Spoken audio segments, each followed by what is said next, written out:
नमस्कार दोस्तों, success study Baloda YouTube channel में आपका स्वागत है। ब्रिज कोर्स के अंतर्गत कक्षा 8 विषय गणित की वर्कशीट क्रमांक 40। इस वर्कशीट का जो कंसेप्ट है, अवधारणा है, वह है त्रिभुज का बाह्य कोण। ठीक है, तो त्रिभुज के बाह्य कोण के जो गुणधर्म हैं उसके बारे में आज हम इस वीडियो में बात करने वाले हैं। तो चलिए शुरू करते हैं हम आज का वीडियो। देखिए, यहाँ पर आपको एक त्रिभुज दिया गया है ना, और इस त्रिभुज के अंदर जो कोण बन रहे हैं उन्हें हम कहते हैं अंतः कोण, है ना। जैसे कोण 80 डिग्री का है, कोण ए है। यह इस त्रिभुज की जो सीमाएं हैं यानी जो भुजाएं हैं उसके अंदर बन रहा है, इसलिए ये कहलाएगा अंतः कोण। कोण भी 40 डिग्री का बना हुआ है अंदर, ये कहलाएगा अंतः कोण। लेकिन यहाँ पर देख रहे हैं कोण सी, ए सी डी, यह कोण इस त्रिभुज की जो आकृति है, इसका जो परिसीमा है, इससे बाहर बन रहा है। अब बाहर बन रहा है इसलिए इसका नाम हो गया बाह्य कोण। समझ ना, यानी इस त्रिभुज की आकृति के अंदर जो दो कोण बनते हैं वे कहलाते हैं अंतः कोण, है ना। और इस त्रिभुज की आकृति के बाहर जो कोण बनते हैं ये कहलाते हैं बाह्य कोण। ठीक है, अब अंतः कोण और बाह्य कोणों में एक संबंध होता है। वह क्या होता है? देखिए, किसी भी त्रिभुज के तीनों अंतः कोणों का योग होता है 180 डिग्री। ठीक है ना। जैसे कोण ए, कोण बी और कोण सी, ये अंदर वाला है अंतः कोण। किसी भी त्रिभुज के तीनों अंतः कोणों योग 180 डिग्री होते हैं। ठीक है ना। यहां पर हम देख रहे हैं कि बाह्य कोण सी है, ये अंतः कोण से नहीं है। ये बाह्य कोण सी कितना है? 120 है। अब 120 क्या होता है? देखिए, इनमें संबंध है कि जो बाह्य कोण है इसके सम्मुख जो दूरस्थ कोण है ना, दूरस्थ कोण मतलब इससे दूर वाले कोण बी और कोण ए, ये सी के दूरस्थ सम्मुख कोण कहलाते हैं। तो इनका योग इस बाह्य कोण के योग के बराबर होता है। समझा ना। यानी इन दोनों कोणों का योग जो होगा, है ना, वह इस कोण की माप का योग होगा, इसके बराबर होगा। ठीक है ना। यानी देखिए, कोण ए धन कोण बी बराबर होएगा बाह्य कोण। अब कोण ए सी डी, ये ए सी डी बराबर क्या हो जाएगा? देखिए, 40 डिग्री धन 80 डिग्री बराबर 120 डिग्री। चलिए और थोड़ा समझते हैं कि देखिए, यहां पर ये 60 डिग्री कोण है और ये भी 60 डिग्री कोण है। दोनों जोड़ते हैं कितना आता है? 120 डिग्री। यानी यहां पर बाह्य कोण जो सी है उसका मान हो जाएगा 120 डिग्री। यानी ये जो दो कोण आपको दिए गए हैं इनको हम क्या करेंगे? जोड़ लेंगे, तो इनका योग आएगा इस बाह्य कोण के बराबर होगा। ठीक है ना। चलिए देखते हैं आगे। अब देख रहे हैं कि यहाँ पर हमें ज्ञात करना है बाह्य कोण सी। तो क्या करेंगे? यहाँ पर ए कोण दिया है आपको 70 डिग्री का और बी कोण दिया है 50 डिग्री का। अब इन दोनों को हम जोड़ लेते हैं तो कितना आता है? 120 डिग्री। इसलिए जो कोण ए सी डी है ये हो जाएगा 120 डिग्री का। ठीक है ना। चलिए यहाँ देख लेते हैं, कोण ए का मान कितना है? 50 डिग्री और कोण बी का मान कितना है? 60 डिग्री। दोनों जोड़ते हैं तो होता है 110 डिग्री। तो आपका बाह्य कोण कितना हो जाएगा? 110 डिग्री। बाह्य कोण ए सी डी ये वाला। ठीक है ना। चलिए अभ्यास क्रमांक 2 कर लेते हैं। यहां पर कोण ए का मान दिया है 90 डिग्री और कोण बी का मान दिया है 50 डिग्री। दोनों को जोड़ा हमने, कितना हो जाएगा? 140 डिग्री हो जाएगा। यानी इस कोण का मान है ना, बाह्य कोण ए सी डी का मान हो जाएगा 140 डिग्री। ठीक है ना। इसी प्रकार से हम इसमें देखते हैं कि कोण ए बराबर आपको दिया है 75 डिग्री और कोण बी बराबर को दिया है 40 डिग्री। इन दोनों को हम जोड़ देते हैं तो होता है 115 डिग्री। यानी आपका जो बाह्य कोण है ये हो जाएगा 115 डिग्री। ठीक है ना। चलिए अब कर लेते हैं वर्कशीट क्रमांक 41। इसमें त्रिभुज के अंतःकोण के योग का गुण, इसके बारे में हम बात करेंगे कि अंतःकोणों के योग का गुण क्या है। तो देखिए, किसी भी त्रिभुज के तीनों अंतःकोणों का योग हमेशा 180 डिग्री होता है, ये आप ध्यान रखिएगा। ठीक है ना। हम देख रहे हैं इस आकृति में कोण ए बराबर 70 डिग्री, कोण बी का मान है 50 डिग्री और कोण सी का मान है 60 डिग्री। तीनों का हम योग करते हैं, इन तीनों को जोड़ते हैं तो इनका योगफल आता है 180 डिग्री। ठीक है ना। तो आप भी अपनी कॉपी में त्रिभुज बनाइए, कैसे भी त्रिभुज बनाइए और उन तीनों कोणों को माप करके इस कथन का सत्यापन कीजिएगा। ठीक है ना। चलिए अब हम कर लेते हैं अभ्यास 1। चांदे की सहायता से अज्ञात कोण x ज्ञात करना है ना। ये अज्ञात कोण x ज्ञात करना है कि x कितनी डिग्री का है। ठीक है ना।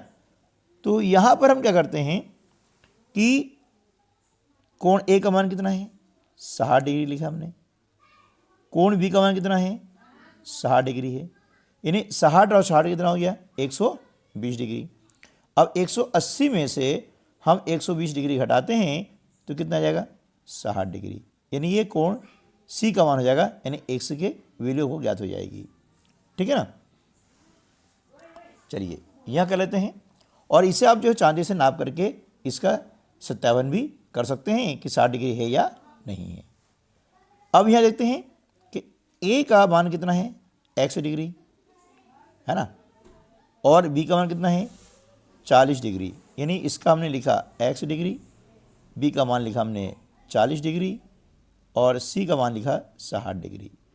तो यहाँ पर हम देख रहे हैं कि 40 और 60 का योगफल कितना होता है, 100 डिग्री, जिसे हमने क्या किया, 180 में से हमने क्या किया कि 100 को माइनस कर दिया, है ना। कितना हो जाएगा, 80 डिग्री, यानी x का जो मान है कोण a बराबर क्या होगा, 100 डिग्री, इसका मान हो जाएगा 80 डिग्री। ठीक है ना। तो x वैल्यू कितनी हो जाएगी, 80 डिग्री। ठीक है ना। चलिए अब इसी हम जो है सूत्र के प्रयोग के द्वारा भी हल करने का प्रयास करते हैं। त्रिभुज के तीनों कोणों का योग होता है 180 डिग्री, तीनों अंतः कोणों का योग, है ना, अंतः कोणों का योग होता है 180 डिग्री। अब क्या करेंगे, यहाँ पे देखिए कि सूत्र क्या है, कोण ए प्लस कोण बी धन कोण सी बराबर होता है 180 डिग्री। ठीक है ना। अब जो कोण दिए हैं इनकी वैल्यू हम यहाँ पुटअप कर देते हैं। ए की वैल्यू कितनी है, 30 डिग्री, हमने लिखा 30 डिग्री, प्लस कोण बी 110 डिग्री और कोण सी की वैल्यू कितनी है, x डिग्री बराबर 180 डिग्री। ठीक है ना। दोनों को हमने जोड़ा, कितना हो गया, 140 डिग्री धन x डिग्री बराबर 180 डिग्री। x की वैल्यू हो जाएगी 180 डिग्री माइनस 140 डिग्री बराबर कितना आ जाएगा, 40 डिग्री। ठीक है ना। तो इसका मान कितना हो गया, 40 डिग्री हो गया। ठीक है, ये हमारा आंसर आ जाएगा। चलिए अगला कर लेते हैं क्रमांक 2। इसमें भी क्या है, हम देख रहे हैं कि 3 कोण दिए हैं, है ना। सूत्र वही है कि कोण ए धन कोण बी धन कोण सी बराबर 180 डिग्री, क्योंकि त्रिभुज के तीनों अंतः कोणों का योग 180 डिग्री होता है। ठीक है ना। तो ए का मान कितना हो गया, 60 डिग्री, प्लस बी का मान कितना हो गया, x, और सी का मान भी हो गया x, है ना, ये हो गया 180 डिग्री। तो 60 धन x और x कितना हो जाएगा, 2x बराबर हो गया 180 डिग्री, है ना। तो 2x बराबर क्या हो जाएगा, 180 में से 60 को माइनस करते हैं तो बचता है 120 डिग्री। तो x बराबर हो जाएगा 120/2, 2 से डिवाइड करते हैं तो ये हो जाएगा x बराबर 60 डिग्री। ठीक है ना। तो कोण बी का मान भी 60 डिग्री हो जाएगा और कोण सी का मान भी 60 डिग्री हो जाएगा। ठीक है ना। चलिए अगला तीसरा प्रश्न है, यहाँ पर भी दिया है कोण ए का मान 50 डिग्री, कोण बी और सी का मान दिया है x, है ना। तो इसे भी हम इसी प्रकार से हल करेंगे कि कोण ए धन कोण बी धन कोण सी बराबर हो जाता है 180 डिग्री। कोण ए का मान कितना है 50 डिग्री है, धन बी का मान x, सी का मान भी x है, ठीक है ना। तो 50 धन x और x जोड़ते हैं तो हो जाता है 2x बराबर 180 डिग्री। 2x बराबर हो जाएगा 180 डिग्री माइनस 50 डिग्री, तो हो जाता है 130 डिग्री। तो x बराबर हो जाएगा 130/2। 130 को हम 2 से डिवाइड करते हैं तो हो जाता है 65 डिग्री, ये हमारी वैल्यू हो जाएगी, ठीक है ना। चलिए अब अगला प्रश्न कर लेते हैं। कोण ए धन कोण बी धन कोण सी बराबर 180 डिग्री, ये आपका सूत्र है। अब ए का मान कितना दिया है x डिग्री दिया है, हमने लिखा x डिग्री प्लस बी का मान 50 डिग्री प्लस सी का मान 60 डिग्री बराबर 180 डिग्री।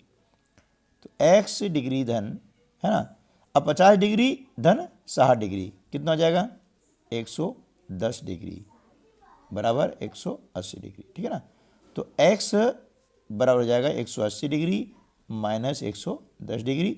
हमने 180 में से 110 माइनस किया है, बचा है 70 डिग्री, ये हमारा आंसर हो जाएगा, ठीक है ना। अब अगला कर लेते हैं। सूत्र वही है कि कोण ए धन कोण बी धन कोण सी बराबर 180 डिग्री।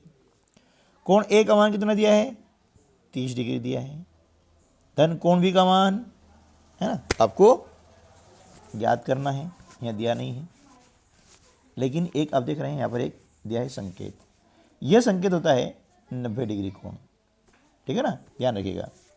इस प्रकार संकेत होता है ना, ये होता है 90 डिग्री का कोण। तो ये हो गया 90 डिग्री धन कोण सी बराबर 100 डिग्री बराबर 180 डिग्री। 30 डिग्री और 90 डिग्री जोड़ते हैं तो हो जाता है 120 डिग्री धन 100 डिग्री बराबर 180 डिग्री। तो x डिग्री बराबर 180 डिग्री माइनस 120 डिग्री, तो हो जाएगा x बराबर 60 डिग्री, ये आपका आंसर हो जाएगा, ठीक है ना। तो ध्यान रखिएगा जब इस प्रकार चिन्ह होता है तो इसका संकेत होता है ये 90 डिग्री कोण है, यानी समकोण है, ठीक है दोस्तों। चलिए अब आगे चलते हैं और हम कर लेते हैं वर्कशीट नंबर 42। इसमें आकलन है, आकलन क्रमांक 7 है। तो ये देखिए यहाँ पर आपको दो समांतर रेखाएं दी गई है ए और बी, और सी एक दी गई है तिर्यक छेदी रेखा, यानी तिर्यक रेखा। तो जब दो समांतर रेखाओं को तिर्यक छेदी रेखा काटते हैं तो 8 कोण बनते हैं, A B C D E F G H. कितने कोण बनते हैं 8 कोण बनते हैं। अब इसमें से ही देखना हमको ये है कि अंतः कोण कौन कौन से हैं, इन प्रश्नों का उत्तर लिखना है। तो इन समांतर रेखाओं के अंदर जो कोण बन रहे हैं ये कहलाते हैं अंतः कोण, है ना। जैसे कोण सी, कोण डी, कोण ई और कोण एफ, ये आपके हो गए अंतः कोण, है ना। देखिए इन रेखाओं के अंदर है कोण सी, कोण डी, कोण ई और कोण एफ। बाह्य कोण ने इन रेखाओं के बाहर जो बन रहे हैं, देख रहे हैं ए बी जी एच, ये कहलाएंगे बाह्य कोण। तो यहाँ पर हम लिख देंगे कोण ए, कोण बी, कोण जी और कोण एच, ठीक है ना, ये हो गए। अब अगला है एकांतर अंतः कोणों के युग्म। अंतः कोण यानी इसके अंदर जो है वो, और एकांतर यानी एक कोण इस तरफ है दूसरा कोण इस तरफ है। तो कोण सी और ई ये एकांतर कोण हो गए। कोण डी और कोण एफ ये भी एकांतर कोण हो गए हैं। तो दो युग्म बन रहे हैं। पहला युग्म है कि कोण सी व कोण ई, ये एकांतर कोण। दूसरा जो युग्म है, युग्म ने पेयर जोड़ा, दूसरा है डी और एफ, तो कोण डी व कोण एफ, ठीक है ना, ये हो गए। अब आगे है संगत कोणों का युग्म। क्या हो गया, संगत कोणों के युग्म। ये भी आपको देखना है कि कितने युग्म हैं, दो हैं। संगत कोण ने देखिए ये कोण ए और कोण ई, ये कहलाएंगे संगत कोण। यदि इस कोण को हम काट के इसको रखेंगे तो दोनों का मान बराबर होगा, यानी संगत कोणों का मान हमेशा बराबर होता है। तो कोण ए और कोण ई ये आपके हो जाएंगे संगत कोण। कोण बी और कोण एफ ये आपका हो जाएगा संगत कोण। कोण सी और कोण जी संगत कोण। कोण डी और कोण एच संगत कोण। ठीक है ना। तो ये बन जाते कितने, 4 युग्म। तो हम इन चारों युग्मों को यहाँ पर लिख देते हैं, है ना। तो कोण ए व कोण ई ये पहला युग्म हो गया। दूसरा युग्म हो रहा है कोण बी व कोण एफ, ठीक है ना। और तीसरा युग्म क्या हो गया, कोण सी व कोण जी। और चौथा जो युग्म है यहाँ लिख लेते हैं, चलिए। चौथा युग्म है कोण डी व कोण एच, ठीक है ना। तो ये आपके क्या हो गए, संगत कोण। तो हमने इसमें सीखे हैं कि जब जो समांतर रेखाओं को, है ना, तिरछेदी रेखा प्रतिच्छेद करती हैं, काटती हैं, तो 8 कोण बनते हैं, ठीक है ना। चलिए अब हम कर लेते हैं प्रश्न क्रमांक 2, रिक्त स्थानों की पूर्ति करें। एक त्रिभुज के तीनों अंतः कोणों का योग 180 डिग्री होता है, ठीक है ना। एक त्रिभुज जिसकी कोई दो भुजाएं माप में समान हो वह समद्विबाहु त्रिभुज कहलाएगा। क्या कहलाएगा, समद्विबाहु त्रिभुज जिसकी दो भुजाएं समान होती है, ठीक है ना। त्रिभुज के बाह्य कोण की माप उसके दो सम्मुख सुदूर अंतः कोणों के, है ना, दो सम्मुख अंतः कोणों के योग के बराबर, ठीक है ना, ये हो जाएगा। एक त्रिभुज जिसकी प्रत्येक भुजा की माप समान हो वह कहलाएगा समबाहु त्रिभुज। क्या कहलाएगा, समबाहु त्रिभुज जिसकी प्रत्येक भुजा की माप समान हो। समबाहु त्रिभुज का प्रत्येक कोण की माप कितनी होती है, 60 डिग्री। जब भुजाएं बराबर हैं तो उनके कोण भी बराबर होंगे। ठीक है दोस्तों, आज की वीडियो में बस इतना ही। मिलते हैं अगले वीडियो में, तब तक के लिए नमस्कार, जय हिंद।